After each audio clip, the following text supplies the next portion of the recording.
നമസ്കാരം. സമഗ്രയിലേക്ക് സ്വാഗതം. ചിറ്റാരിപ്പറമ്പ് വട്ടോളി മഞ്ചേരി ശ്രീ മഹാവിഷ്ണു ക്ഷേത്രത്തിൽ ശ്രീമദ് ഭഗവത്ഗീത ത്രയാഹയജ്ഞം സംഘടിപ്പിച്ചു.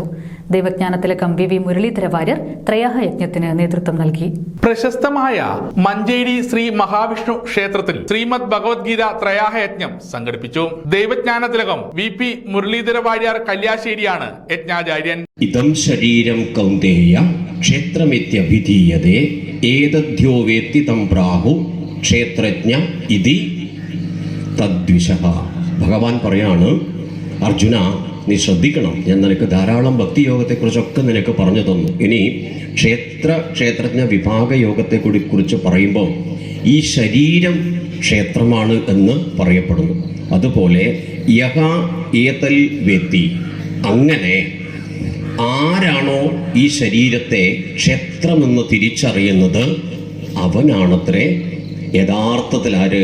ക്ഷേത്രജ്ഞൻ. അതുകൊണ്ട് പ്രകൃതിം പുരുഷൻ ചൈവ ക്ഷേത്രം ക്ഷേത്രജ്ഞമേവച ഏതത് വേത്തിതുമിച്ഛാമി ജ്ഞാനം ജ്ഞേയം ച കേശവ.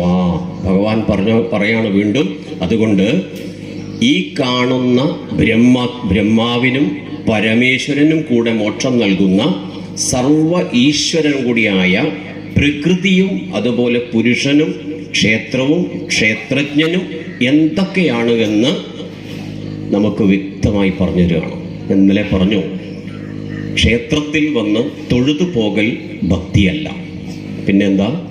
ഭഗവാനിലേക്ക് ലയിക്കാനുള്ള ഒരു യാത്രയാണ് ഓരോ ദിവസത്തെയും നമ്മുടെ ക്ഷേത്ര ദർശനം. ക്ഷേത്രം തന്ത്രി ബ്രഹ്മശ്രീ കരുമാരത്തില്ലത്ത് ശങ്കരനാരായണൻ നമ്പൂതിരി ഭദ്രദീപം തെളിയിച്ചതോടെയാണ് ത്രയാഹയജ്ഞം ആരംഭിച്ചത്. തുടർന്ന് ക്ഷേത്ര പ്രദക്ഷിണവും ആചാര്യഭരണവും സഹസ്രനാമ ജപവും സംഘടിപ്പിച്ചു.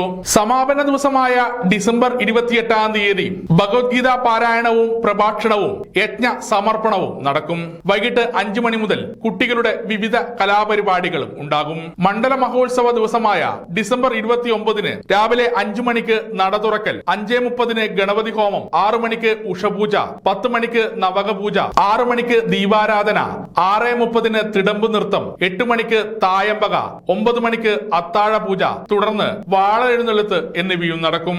ത്രയാഹയജ്ഞത്തിന്റെ ഭാഗമായി അമ്പലത്തിൽ എല്ലാ ദിവസവും അന്നദാനവും നൽകിയിരുന്നു.